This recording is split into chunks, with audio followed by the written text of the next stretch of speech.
काल मी केतन अग्रवालची केस बघितली आणि त्या केसमधून मला काही गोष्टी कळल्या ज्या सर्वांना कळायला हव्यात असं मला वाटतं.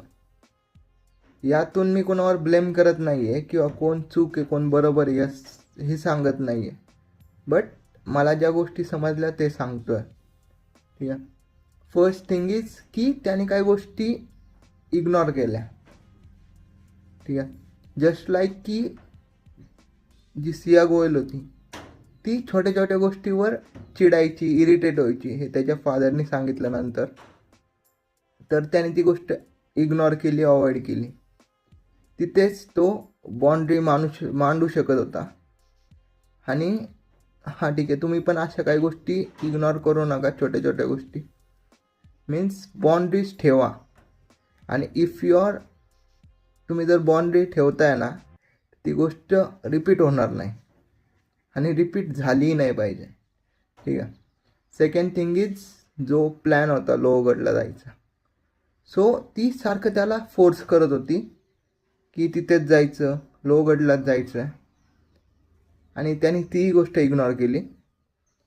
आणि तो म्हणजे एवढं विचित्र होतं की त्यांनी तिचा पासपोर्ट लपून ठेवलेला जेव्हा तो बोलला की बाहेर फिरायला जायचं आहे म्हणून. सो ती तेच प्लेस ठेवत होती की भाई लोहगडला जायचं आहे. आणि त्यालाही वाटलं असेल ठीक आहे भाई आपलं लग्न होणार आहे, तिला ती प्लेस बेटर वाटत असेल. बट यावर तो क्वेश्चन करू शकत होता. ठीक आहे. प्रत्येक गोष्टीला हो बोलणं बंद करा, नाही बोलायचं पण शिका. आणि तो नाही जर म्हटला असता किंवा क्वेश्चन ठेवला असता त्या गोष्टीवर तर ती परिस्थिती वेगळी असू शकत होती. ठीक आहे. अँड थर्ड थिंग इज त्याच्या सोबत असा इन्सिडन्स आधी झाला आहे की त्याने त्याला धक्का दिला, तो ब्रांच पकडून काहीतरी वाचलेला.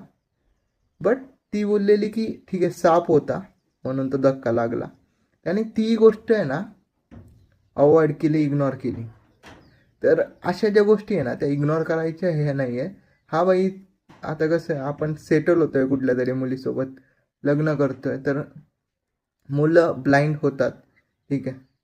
पण एवढं पण ब्लाइंड नाही झालं पाहिजे. ठीक आहे. आपली सेल्फ अवेअरनेस, आपली सेफ्टी, सेल्फ रिस्पेक्ट या सगळ्या गोष्टी मॅटर करतात आणि मॅटर करायला हव्यात. ठीक आहे. प्रॉपर जो बॅलन्स आहे ना तो रिलेशनशिपमध्ये असायला हवा.